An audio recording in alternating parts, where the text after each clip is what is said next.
A train 280 meters long is moving at a speed of 60 kilometers per hour.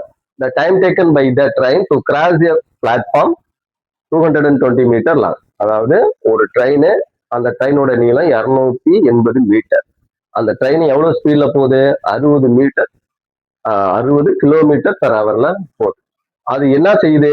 ஒரு பிளாட்ஃபார்மை கடக்கிறதுக்கு எடுத்துக்கொண்டுன்ற time எவ்வளவுன்னு கேட்கறான். ஓகேவா?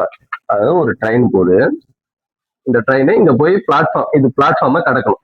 இது ஃபுல் லென்த்தும் அந்தாண்ட கிராஸ் ஆகணும். அப்படின்னா இது ட்ரெயினோட லென்த்து, இது பிளாட்ஃபார்ம், ரெண்டுத்தையும் கூட்டிக்கிட்டாதான் ஓவரால் டிஸ்டன்ஸ் நமக்கு கிடைக்கும். ஓகேவா? அப்படின்னா டிஸ்டன்ஸுங்கிறது என்னது? ட்ரெயினோடைய டிஸ்டன்ஸ் பிளஸ் பிளாட்ஃபார்ம் டிஸ்டன்ஸ் ரெண்டுத்தையும் கூட்டினா 500 மீட்டரை வந்து கடக்கிறதுக்கு எவ்வளவு டைம் எடுத்துக்கணும்னு பார்க்கணும். ஓகேவா? எவ்வளவு ஸ்பீடு பாத்தீங்கன்னா 60 கிலோமீட்டர் பெர் ஹவர்.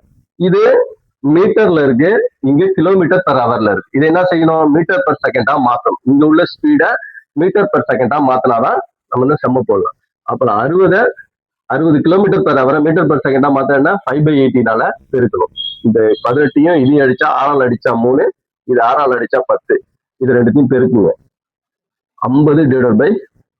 இதை இதுக்கு மேல ஷார்ட் அவுட் பண்ண முடியாது, ஃபிராக்ஷனுக்கு போகும், அப்படியே வச்சுக்கும். அதுக்கு அடுத்து தெரிஞ்சு போச்சு. இப்போ டிஸ்டன்ஸ் தெரிஞ்சு போச்சு, ஸ்பீடு தெரிஞ்சு போச்சு, டைம் உனக்கு வேணும். டைமுக்கு என்ன ஃபார்முலா? டைமுக்கு distance divide by speed. Distance வந்து 500 டிவைடட் பை 50 டிவைடட் பை 3. இது அடுத்தது என்ன செய்யலாம்? 500 × 3 டிவைடட் பை 50. இது அடிச்சீங்கன்னா 10, பெருக்குனீங்கன்னா 30 செகண்ட்ல இந்த ட்ரெயினை கிராஸ் ஆகும் இந்த பிளாட்ஃபார்ம்.